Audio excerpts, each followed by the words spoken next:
1950களில் வந்த எம்ஜிஆரின் படங்கள் எல்லாமே மக்களிடம் நல்ல வரவேற்பு பெற்று வசூலையும் வாரி கொடுத்தன. இந்த நிலையில்தான் தனது படங்கள் இப்படிதான் இருக்க வேண்டும் என எம்ஜிஆர் ஒரு குறிப்பிட்ட ஃபார்முலாவை உருவாக்கத் தொடங்கினார். குறிப்பாக ஏழைகளின் தோழனாக, பாமர பாட்டாளி வர்க்கத்தின் பங்காளியாக, வள்ளல் குணம் கொண்ட நாயகனாக, ஆணவம் திமிர் பிடித்து திரியும் செல்வந்தர்களை வசன சாட்டை கொண்டு தோலுரித்து காட்டும் நேர்மையாளனாக, குறிப்பாக மது மாது சூதுவுக்கு மயங்காத மாமனிதனாக, தாய்க்குளங்களின் தயவு எப்போதும் நிலைத்திருக்கும் விதமாக, இப்படி பல நல்ல கருத்துக்களை விதைத்து கதைகளில் நல்ல மாற்றங்களை கொண்டு வர முடிவு செய்தார். மேலும் படங்களில் நடிப்பதோடு நின்று விடாமல் படப்பிடிப்பில் கேமரா ஆங்கிள் பார்ப்பது, ஷூட்டிங் ஸ்பாட்டில் டைரக்டர்களுக்கு ஆலோசனை வழங்குவது, எடிட்டிங் டேபிளில் அமர்ந்து படத்தை மெருகேற்றுவது என படம் சம்பந்தப்பட்ட எல்லா விஷயங்களிலும் தன் பங்களிப்பை காட்டி வந்தார் எம்ஜிஆர். இதனைத் தொடர்ந்து தான் நினைத்தபடியான ஒரு படத்தை நாமே இயக்கினால் என்ன என்கிற எண்ணம் எம்ஜிஆருக்கு தோன்றியது. பட உருவாக்கத்தின் போது டெக்னிக்கான விஷயங்களில் ஆர்வம் காட்டி தன் திறமையை வளப்படுத்தி வந்த எம்ஜிஆர் இயக்குனர் நாற்காலியில் அமர ஆசைப்பட்டார். தன் இயக்கத்தில் உருவாக போகும் அந்த பிரம்மாண்டமான படத்தில் புரட்சிகரமான கருத்துக்களை சேர்த்து நாட்டு மக்களுக்கு விழிப்புணர்வை ஏற்படுத்த எம்ஜிஆர் விரும்பினார். அந்த லட்சிய படத்தை எடுத்தவர் முதலீட்டில் எடுக்காமல் அதற்கு தானே தயாரிப்பாளராகவும் தீர்மானித்தார் எம்ஜிஆர். அதன் விளைவாக உருவானதுதான் எம்ஜிஆர் பிக்சர்ஸ். இந்த நிறுவனத்தின் மூலம் எம்ஜிஆர் தயாரித்து இயக்க விரும்பிய படம்தான் நாடோடி மன்னன். இந்த படத்தை தயாரித்து முடிப்பதற்குள் எம்ஜிஆர் ஏகப்பட்ட பிரச்சனைகளையும் சிரமங்களையும் இடைஞ்சல்களையும் சந்தித்தார். அந்த சமயத்தில் பொதுமக்களை பார்க்கும்போது கூட இந்த படம் ஜெயிச்சா நான் மன்னன், இல்லை என்றால் நாடோடி, எனக்கு மன்னனாக மகுடம் சூட்டுவதும் நாடோடியாக்குவதும் மக்களாகிய உங்கள் கையில்தான் உள்ளது என்று கூட வேடிக்கையாக கூறுவார்.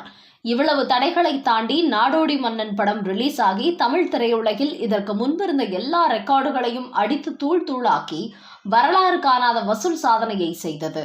திரையிட்ட இடத்தில் எல்லாம் அரங்கம் நிறைந்த காட்சிகளாக 200 நாட்களை கடந்து ஓடி எம்ஜிஆரை எட்டி பிடிக்க முடியாத உயரத்துக்கு கொண்டு போனது.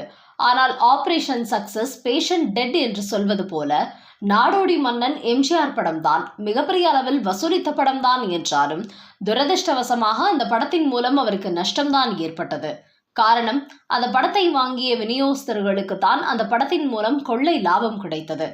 ஏனென்றால் அந்த படத்தை விற்கும் போதே அசலுக்கும் குறைவான விலைக்கு தான் படத்தை விற்றதால் படம் வெளியிடப்பட்ட போதே எம்ஜிஆருக்கு நஷ்டம்தானாம். அதன் பின்னர் தான் அவருக்கு ஒரு யோசனை தோன்றியது. அதாவது ஒரு படம் என்பது 40 முதல் 50 நாட்களுக்குள் எடுக்கப்படும். ஆனால் நாடோடி மன்னன் திரைப்படம் 156 நாட்கள் படப்பிடிப்பு நடத்தப்பட்டது. படத்தின் மொத்த நீளத்தை போல 10 மடங்கு அதிக நீளமாக படமாக்கப்பட்டது. திரைப்படத்திற்கு தேர்ந்தெடுத்த பகுதி போக மீதி காட்சிகள் கைவசம் ஏராளமாக இருந்தது. அந்த காட்சிகளை எல்லாம் சேர்த்து ஒன்றோடு ஒன்று சம்பந்தப்படுத்தி இடையில் தேவைப்படும் தொடர்பு காட்சிகளை மட்டும் ஒரு 10 நாட்களுக்குள் படம் பிடித்து அதில் இணைத்து ஒரு புதிய படத்தை உண்டாக்கி விடுவது, அதாவது தயாரிப்பது என்பதுதான் எம்ஜிஆரின் யோசனை. அந்த படத்திற்கு நாடோடி மகன் என்றும் பெயர் வைக்க எம்ஜிஆர் முடிவு செய்திருந்தார். எம்ஜிஆருக்கு மிக நெருக்கமான எடிட்டர் உமாநாத் என்பவர்தான் இந்த எடிட்டிங் பணியை செய்ய துவங்கினார். ஆனால் நாடோடி மன்னன் படத்தின் மூலம் எம்ஜிஆர் பெற்றிருக்கும் புகழை இந்த படம் கெடுத்துவிடும் என்று பலரும் கருத்து சொன்னார்கள்.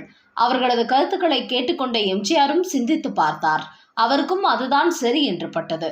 அதனால் அத்துடன் நாடோடி மகன் தயாரிக்கும் யோசனையை கைவிட்டு விட்டார்.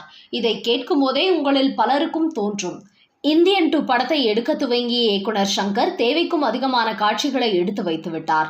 அதுவே கிட்டத்தட்ட இன்னொரு முக்கால்வாசி படம் அளவிற்கு வந்துவிட்டது. இதனால் இன்னும் சில காட்சிகளை இணைத்து அதை இந்தியன் 3 என்கிற பெயரில் வெளியிடலாம் என்றும், படப்பிடிப்பிற்காக செலவு செய்த பணம் ஒரே படத்தின் மூலம் லாபமாக திரும்பிவிடும் என்றும் கணக்கு போட்டுதான் இந்தியன் 3 படத்தை அவர் அறிவித்தார். இன்னும் கமல்ஹாசனை வைத்து அவர் சில நாட்கள் ஷூட்டிங் நடத்த வேண்டியிருக்கிறது. இந்தியன் 2 தோல்வியை இந்தியன் 3 மூலம் சரிகட்ட வேண்டும் என சங்கர் தீர்மானித்துள்ளார். இப்படி மீதமுள்ள படத்தின் காட்சிகளை வைத்து இன்னொரு படத்தை உருவாக்க வேண்டும் என சங்கர் மட்டுமல்ல, இன்னும் பல இயக்குநர்கள் நினைத்ததற்கு வழிகாட்டியாக நாடோடி மகன் படத்திற்காக எம்ஜிஆர் செய்த முயற்சி ஒரு தூண்டுதலாக அமைந்துவிட்டது என்றால் அது மிகையல்ல.